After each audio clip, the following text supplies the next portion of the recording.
Hello and welcome back to another episode of the Widow podcast. It's lovely to have you here joining me again, and I really appreciate you coming back for more.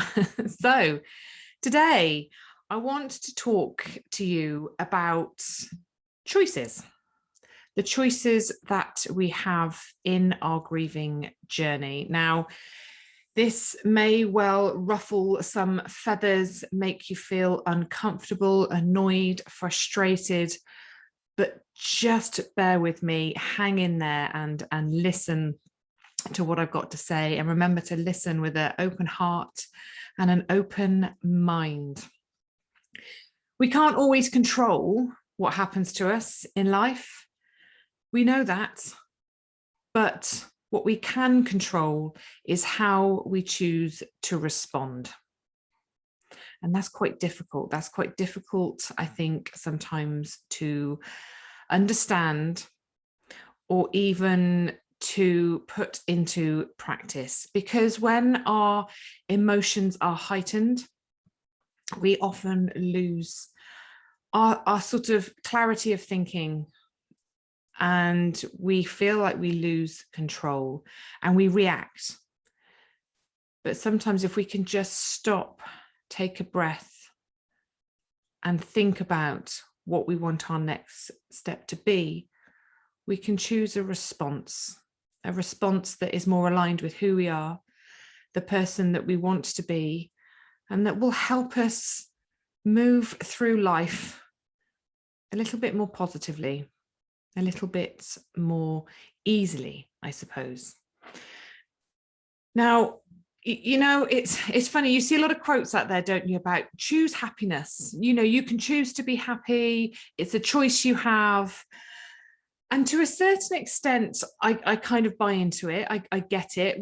We do have a choice in terms of how we choose to wake up in the mornings and the thoughts that we have and the things that we do with our day.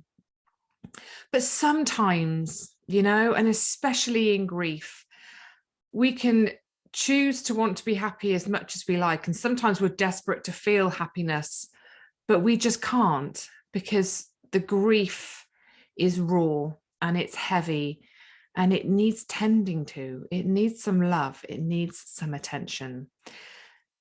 So as much as maybe choosing happiness every single day and choosing to be happiness is not something I truly believe is possible, I do believe that we can choose ourselves. We can choose love and we can choose now. And that's what's important. They say that time is a great healer. You know, you hear it all the time. You see it, don't you, in these motivational quotes. And to some extent, yeah, you know, time helps. But what I think is more important is what we choose to do with that time that we have. And it's that helps us heal, not just the time alone. It's the choices that we make in that time. Now, we can't change the past. God, you know, we wish we could. There's so much we look at, you know, from our past and think, you know, what if I'd done this differently? What if I'd done that? What if I hadn't done that? And, you know, maybe things would be different and we wish we could go back and change it. But the simple reality is we can't, you know, and we have little control over our future. It is another thing we are, you know, very, very aware of, because we planned a future. We'd planned a future with our person in it, and they're not anymore. And that's harsh, you know, but it just reiterates that we don't know what's around the corner. We can plan and plan and plan, but we don't know what's going to happen. And all we have is the here and now. All we have is the present moment. And again, what we choose to do in that moment will hugely determine what follows, how we feel, you know. And yes, grief is painful. But as the saying goes, suffering is optional. Now, when I first heard that, that kind of ruffled my feathers a bit. And I kind of thought, really? How can you say that? Like, you suffer in grief. Like, how can you say that that's optional? And I kind of fought it, and it kind of played on my mind a little bit because I just didn't get it. I was in the wrong place. And you know what it's like? Sometimes we hear things, don't we? And we're in the wrong place, we're at the wrong time. And it just, we can feel the anger bubbling inside, the frustration, the annoyance. How can somebody say something so stupid? To a lot of things that we hear. And there are certainly things that I say, that I know, through social media, people that aren't in a similar place to me or haven't kind of been through the journey as I have, they will take what I've said in a very different way than it's meant. And it causes heckles to go up, and people are ready to fight on it. And it's sometimes understanding that you're going to hear things and people are going to say things, and I might say things that you'll just think are utterly ridiculous.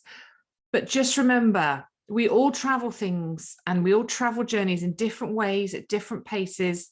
And that's okay. There's no right or wrong way to this. We're all entitled to our own opinions and feelings around these things, but also remembering that as much as you're not feeling something here and now, it might come in time. It might just be you're not quite ready to hear that yet. It doesn't quite resonate, doesn't quite click. And that was certainly the way it was for me when I heard about suffering being optional. But I understand it a whole lot more now. Now I can reflect back. Now I do what I do, and I speak to so many people, so many widows about their grief and their journeys, how they're feeling, what's going on for them. And I really, really understand how much we layer our grief with our own suffering.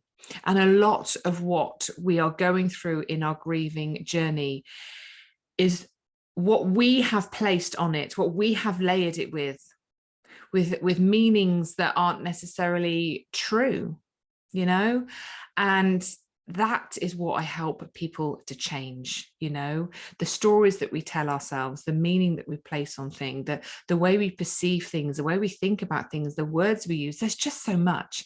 There's so much that we can change to reduce our suffering. Doesn't take away the pain, doesn't make it all go away, doesn't make everything brighter all of a sudden, but it helps us take back our power. It helps us make better choices. And again, it's creating that awareness around you, your thoughts, your actions, your behaviors, all of that kind of stuff. Because unless you're aware, unless you've noticed what's going on for you, you can't change it. And it's hard to be that open and honest with yourself. It's really hard. It's not easy at all. It takes a lot of courage, a lot of bravery, but it's doable. So, when we talk about choices, it's taking time in the now, in the present moment, to think about the choices that you want to make in this season of your life. And remember, the seasons come and they go. Nothing is permanent. But the choices that we make in any season of our life need to be different because we experience different feelings, different emotions. And we need to tend to our needs in a different way. And sometimes we just keep going. We just keep doing the things we've always done because that's just how it is, right? That's what we've got to do. And we don't. Sometimes we just need to stop in the moment and breathe. Properly breathe, the big belly breaths where you really fill your lungs slowly and deeply. And you take time to be present in the moment and ask yourself, what do I need? What do I need right here and now? I get to choose. You don't have to be a superhero. You don't have to do everything all the time. You don't have to continue with your life as it was before your partner died. In fact, it probably isn't even possible, especially if you've got young children, because everything's changed. Everything's different. You're different. Life's different. And I know we want to cling on to what once was, I certainly did. I certainly did that. But sometimes we've got to open our hearts, and accommodate the changes that come with it, and stop fighting them. We have to make a lot of difficult choices in life, especially when we lose someone we love. Choices we don't always want to make. But there are also many, many empowering choices, beautiful choices that we can make. But we don't always realize it because we're so focused on the heaviness of the grief. We forget to remember that we have power in that. And I know it's hard, our confidence is knocked. We are literally on our knees. We don't know who we are. We don't know where we're heading. We don't understand. And a lot of the time we don't understand is because we're not listening to our body's needs. We're too busy writing to-do lists, trying to finish everything, trying to please everyone, trying to be super mum, and it's just sometimes going, do you know what? Something's got to give. I've had so many conversations in this last week alone of people that are putting hugely ridiculous expectations on themselves that just are not realistic, and they're crumbling. They're crumbling before my very eyes. They're broken. They're tired. They're exhausted. They've got nothing to give. They're angry. They're bitter. They've got all these feelings bubbling up inside of them they don't know what to do with. But do they stop? Do they reach out for help? Do they show themselves some kindness? No. Why would we do that? No. I'm going to pull myself together. I'm going to stop being so pathetic. I've got too much to do. I can't stop. I can't ask for help. I'm a burden. People don't want to help me. All these stories we tell ourselves. Stop. You're doing that to yourself. You don't need to. You can reach out for help. There's always people that will want to help. You may not know them yet. You may not have found them, but you can get out there and you can find them. You can choose courage over fear. Every single day, you get to choose hope. You get to choose love over judgment and calm over frustration. These are choices you can make if you just stop and take a moment and recognize what it is that you need in that moment. Show yourself that compassion, that kindness that you seem to want to show everyone else. It's kind of like we're all running around, aren't we? Solving everyone else's problems, making everyone else okay, thinking about what's happening for them in their world and trying to make it better for them. All the time, we're neglecting our own needs. We're forgetting to plug ourselves in, to recharge our own batteries. And it's no wonder that eventually we hit a brick wall. That dam that you're building to hold everything back, it's going to burst. And when it bursts, it's going to be messy. And you're going to wonder what on earth's happening. So it's learning to let that water trickle back through gently so that it doesn't explode everywhere. And the way to do that is by choosing you.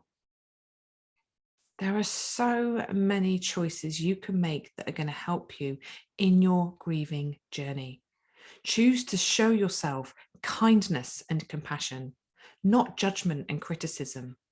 I mean, God, how many times do we do it when, things aren't going our way? We're feeling a bit rubbish and we just judge ourselves. We criticize ourselves. We think we're being stupid. We think we're being pathetic. We think we're not good enough. We think we can't do it. What does that achieve? What does that really achieve? That's just extra layers on our grief. If somebody came to you, if your best friend came to you and told you how she felt, and it was how you're feeling, you wouldn't turn around and beat her down further, would you? You wouldn't tell her she was pathetic and she needed to pull herself together, get on with it, stop being so stupid, the jobs need doing. You wouldn't.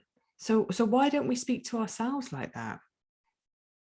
We've got to learn how to be present for what is showing up, and that is going to change, as you know, day by day, hour by hour, minute by minute. God, how many times do you kind of You can wake up in the morning and feel awful, and by lunchtime you're like, oh, I feel great, and vice versa.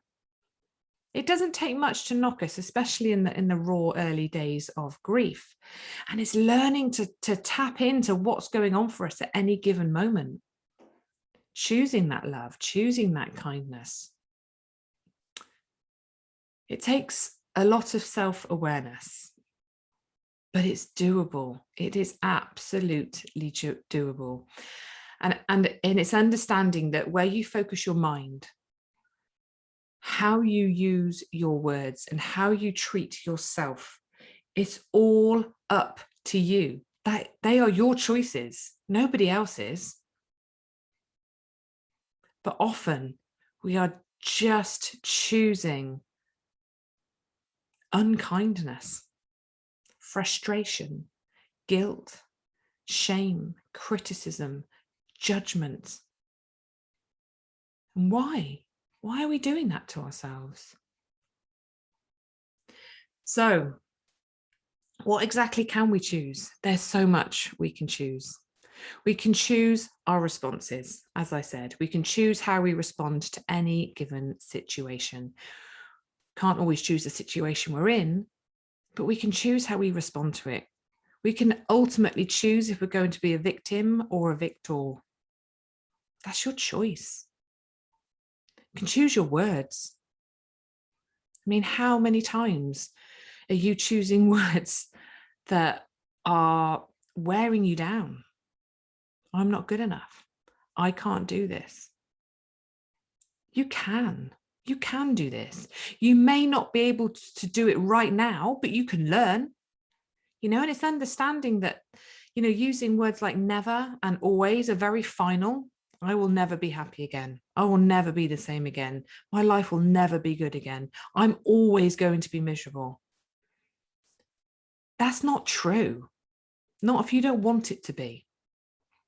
You can be happy again. You won't be miserable forever, but just recognize what you're saying and say right here and now, I'm not happy, I'm miserable, but maybe one day I will be again. Don't close yourself off to things. Choose your words wisely. Choose to lean into what is. Stop ignoring it. Stop boxing it away. Find time for your grief. Allow the sadness, allow the guilt, allow the shame, all of it. The things that you're thinking that you're hiding from yourself and from everyone else because you think they're bad, trust me, they're not. There's not one single thing any of you could say to me that I haven't either thought for myself or I've heard somebody else say to me about their lives, their relationships, their feelings, their emotions, their thoughts. Because we all have the same thoughts. We all think the same things in various different ways. But the truth is we all have them. And if you said what you're keeping in out loud, I bet you would find somebody else that would go, oh my God, me too. Thank God you've said that. That's how I feel. And this is why it's so important to have the conversations, to normalize it, because we're not normalizing it. We're keeping it all in because we think it's shameful. We think it's wrong, and it's not. Whatever is showing up for you, tend to it, listen to it, explore it, be curious about it. What's it taking you to? What do you need to help yourself through that? None of it is wrong. None of it is bad. It is just what is. Remember, we're just not layering things as positive and negative. I talked about it in my feelings podcast, there's no good or bad. Feelings just are. And we need to nurture them. We need to lean into them. We can definitely choose to be kinder to ourselves, a whole lot kinder. We can reach out for help. We can stop, we can breathe, we can press the pause button, we can scrub off half our to-do list. Yes, there's things that need to be done. Absolutely. There always is, but does it need to be done right here, right this very minute? Is it that urgent? Is there someone else that can help you do it or that could do it for you? Is it something that can wait? Be kinder to yourself. Speak to yourself nicely. Slow down. Stop expecting too much. Ask for help. We get to choose what we say yes to and what we say no to. How many of you out there are like, just yes, yeah, I can do that. Yeah, that's fine. No problem. I'll come. No, you don't mean to say yes. You want to say no, but you keep saying yes because you're trying to please everyone else. Please yourself. Do what you need. You can choose to say no, and that's okay. It's acceptable. It's allowed. If you can't say no, say to somebody, can I get back to you? Can I let you know? Can I go and check my diary? I'm not sure. Be honest about how you're feeling. We can choose to love again. I'm not saying it's easy. It's not. It comes with a lot of extra emotion. It requires extra energy. It is not the answer to all our prayers, sadly. But if you want to, you can choose to love again without layering it with guilt and shame. You don't need to do that. We can choose joy. We're allowed to be happy. We are allowed to grieve and be happy all in one moment. Two opposing factors can be true in any one given moment. I mean, I cannot tell you the amount of times I have been with my children having the most wonderful time. My heart is full, but it is also broken because Simon isn't there to see it, to share it with us, to be able to experience the things we're experiencing. Now, what do I focus on? Do I kind of come away from the joy in the moment that is, and my children that are alive, or do I kind of drown myself in the guilt and the sorrow that Simon isn't there? I can acknowledge it. I can recognize that it's there, but I don't need to let it take me away from the joy. I can have both. You can have both too. And it's learning how to sit with both. One doesn't outweigh the other, but you can choose joy. You're allowed to be happy. It doesn't take anything away from you. You can choose to honor your person. You know, moving forward, creating a new life, finding joy, finding new love. You can do all of those things whilst honoring your person, not shrouding it with guilt and shame because you're doing something wrong. You're letting them down. You're being disloyal. You're doing none of those things. You're here. And I don't know about you, but I would feel more guilty to Simon if I was to sit in misery for the rest of my life and not go out and make the best of it, because he doesn't get to do that. And what a waste of two lives if he dies and I just choose to not live mine to the fullest. I'd feel more guilty about doing that than I do about, you know, moving forward and creating that life. It's reframing your thoughts. It's thinking of things in a different way that work for you. My way might not work for you, but what does work for you? What can you change the story into so that you give yourself permission to go out, honor your person, live your life, take them with you, be the best parts of them. You get to choose. You get to choose the meaning that you place on the things that you do. That is your choice. Nobody's telling you that. We can choose honesty and authenticity, and we can stop pretending. Share your truth. Tell people what's really going on for you. Be honest about it. I speak to so many people. We're like actresses. We should be getting some kind of award for pretending that everything's okay when really it absolutely isn't okay. Be honest, be authentic, let people in. You will feel lighter. You will feel freer. You will be making space for more of the good stuff.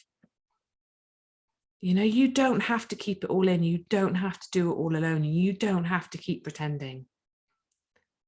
We can choose not to add more suffering. And the suffering that we add to ourselves just goes on and on and on with the stories that we tell ourselves, the words that we use, the meaning that we place on things.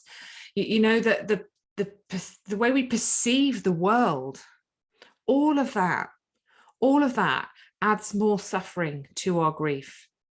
We can change that. We have the power to change that.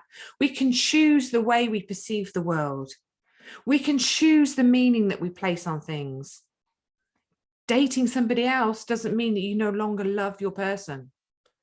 Finding joy doesn't mean that you're being disloyal.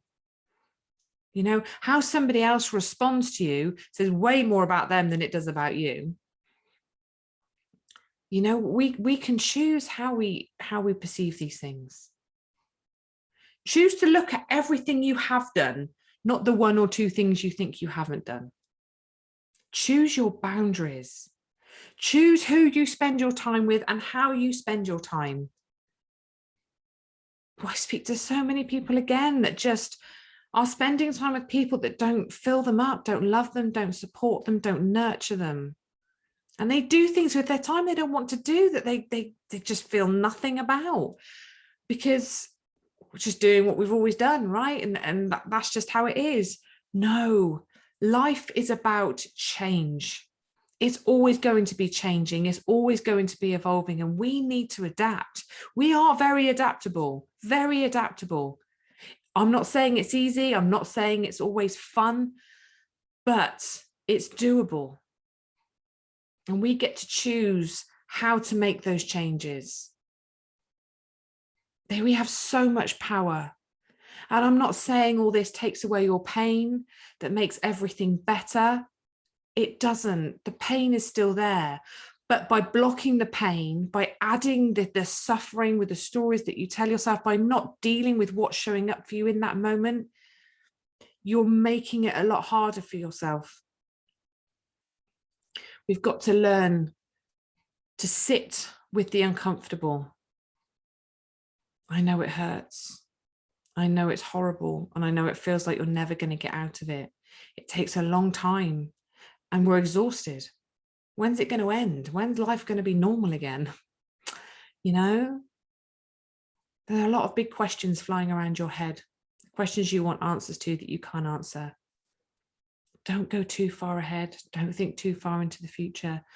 Don't keep going backwards. Stay in the moment. Sit in the now. Lean into what you need. Listen to your body.